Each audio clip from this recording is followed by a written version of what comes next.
Assalamualaikum warahmatullahi wabarakatuh. Perkenalkan, nama saya Muhammad Faris Sanudin dengan NIM G0025094 dari kelompok B3. Di sini saya akan menjelaskan anatomi vesika vilea.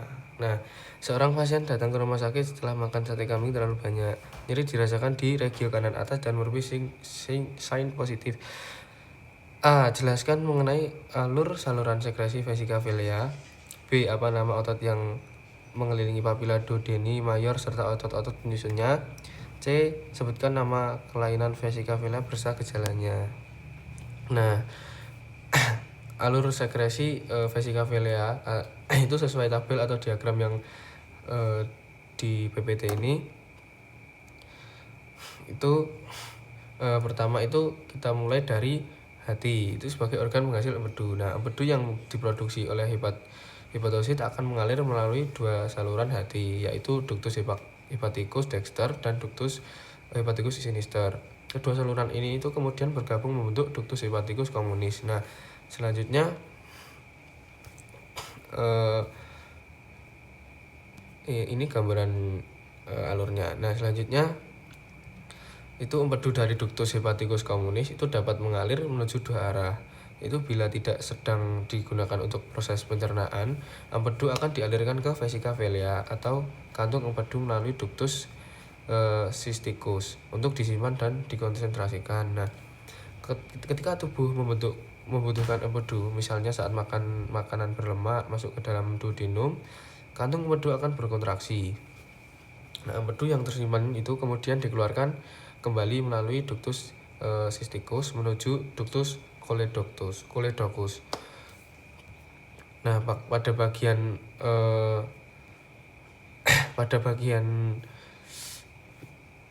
distal ductus choledocus itu saluran itu bergabung dengan ductus pancreaticus itu dari pankreas. Nah, keduanya itu bertemu pada satu struktur yang disebut ampula hepatopankreatika atau ampula Vater. Dari ampula ini, campuran empedu dan enzim pankreas akan masuk ke usus 12 jari melalui papila duodeni mayor. Nah, disinilah empedu menjalankan fungsinya, yaitu membantu emulsifikasi lemak sehingga proses pencernaannya itu berlangsung lebih efektif. Nah, selanjutnya itu otot pada papila duodeni mayor dan penyusunnya. Nah, pada gambar ini kita dapat melihat struktur penting di ujung alur empedu dan enzim pankreas, yaitu papila duodeni mayor. Nah, papila ini merupakan tempat di mana empedu dari ductus choledocus dan enzim pankreas dari ductus pancreaticus bermuara ke duodenum. Area ini itu dikendalikan oleh sekelompok otot sphincter yang sangat penting untuk mengatur aliran cairan pencernaan. Nah, pertama terdapat musculus sphincter ductus choledochi, yaitu otot sphincter yang mengelilingi ujung ductus choledocus. Nah, otot ini berfungsi mengatur kapan empedu dapat mengalir masuk ke dalam ampula hepatopankreatika. Nah, selanjutnya terdapat musculus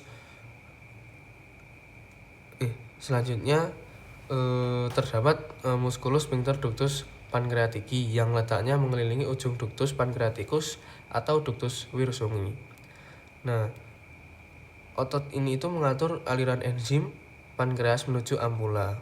Nah, kedua saluran ini kemudian bergabung pada struktur yang disebut ampula hepatopankreatika atau ampula Vater. Nah, di bagian ini terdapat sphincter yang paling penting, yaitu musculus sphincter ampulae atau yang lebih dikenal sebagai sphincter Oddi. Nah, sphincter Oddi itu merupakan otot yang mengontrol keluarnya empedu dan enzim pankreas secara bersamaan ke dalam lumen duodenum melalui papila duodeni mayor. Nah, ketika tidak ada makanan yang membutuhkan pencernaan, sphincter Oddi akan tertutup sehingga aliran empedu dialihkan ke kantung empedu. Nah, namun saat makanan berlemak masuk ke usus halus, hormon kolesistokinin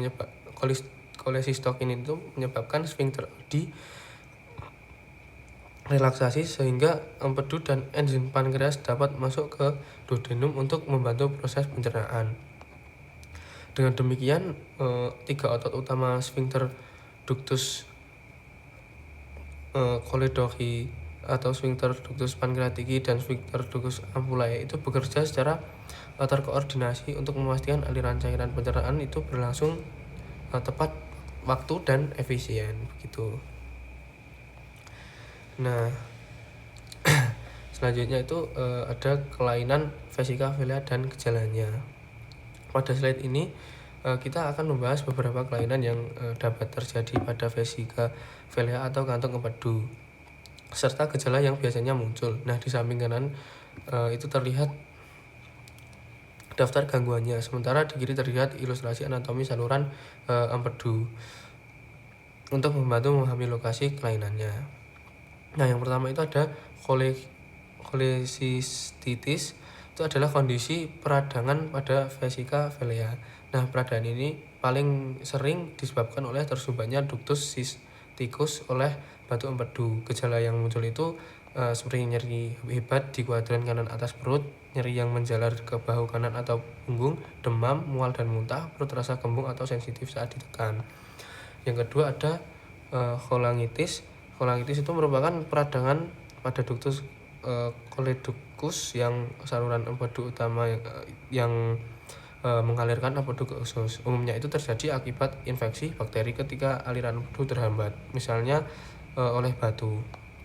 Nah, gejala khasnya itu ada nyeri hebat perut di bagian kanan atas, terus demam tinggi dan menggigil, kulit dan mata itu menguning, terus urinnya itu gelap dan fesesnya pucat. Gejala klasik ini itu dikenal sebagai trias Charcot. Nah, yang ketiga ada cholelithiasis. Itu adalah kondisi terbentuknya batu di dalam vesika velea. Nah, batu ini biasanya terbentuk dari klasifikasi kolesterol, bilirubin atau pigmen empedu. Nah, gejalanya itu bisa berupa nyeri kolik bilar, yaitu nyeri perut kanan bagian atas yang hilang timbul. Terus ada mual terutama setelah makan berlemak, kembung dan rasa tidak nyaman, namun sebagian pasien tidak merasakan gejala sama sekali. Nah, selanjutnya yang keempat itu ada choledocholithiasis. Nah, itu adalah batu yang berada di dalam ductus choledocus, yaitu saluran empedu utama. Nah, kondisi ini itu lebih serius karena dapat menghambat total aliran empedu. Nah, gejala yang muncul itu seperti nyeri hebat perut kanan bagian kanan atas, terus penyakit kuning, mual muntah, urin berwarna teh atau coklat pekat, feses berwarna pucat, dan bila tidak ditangani dapat berkembang menjadi cholangitis. Oke, mungkin itu saja dari saya. Jika ada kurang dan lebihnya mohon dimaafkan. Wassalamualaikum warahmatullahi wabarakatuh.